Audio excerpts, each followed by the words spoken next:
এভাবে 2011 সালের আগে আমাদেরকে বলা ছিল মুসলমানকে রক্ষা করব, মুসলমান তুমি ভোট দাও। আর ভোট দিয়ে বিগত দিনে অনেক ঘটনা ঘটে গিয়েছে। গতকালকে কলকাতার বেহালাতে একটি মুসলিম মহিলা বোরকা পরে গিয়েছিল, ওখানে দাঁড়িয়ে এক অর্থলোক, এক ভদ্রলোক বলতে বাধ্য হচ্ছি, রাজনীতি করছি না, নাহলে তো অন্য কিছু বলতাম।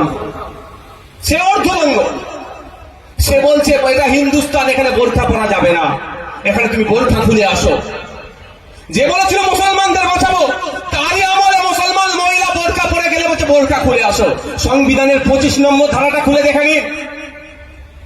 সংবিধানের 25 নম্বর ধারাতে বলা আছে, আমি আমার ধর্মচারণ, আমি আমার রিলিজিয়াস প্র্যাকটিস আমি আমার মতো করে করব। প্রত্যেকটা ধর্মের মানুষকে বলা আছে।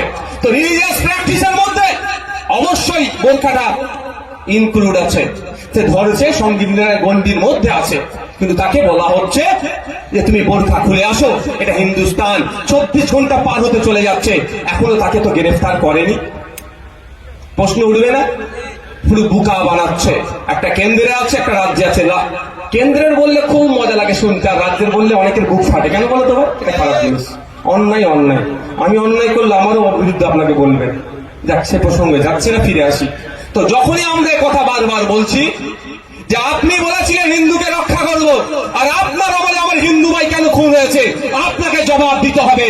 এবং এই খুন হয়ে যাওয়ার পিছনে কোন কাদ্দার গুলো আছে, যেই কাদ্দার গুলো ওই জঙ্গি গুলোকে আমার দেশে আসতে সহযোগিতা করলো, আমার হিন্দু ভাইদের খুন করতে সহযোগিতা করলো, সেই কাদ্দার গুলোকে খুঁজে বার করতে হবে, ফাঁসিতে ঝোলাতে হবে।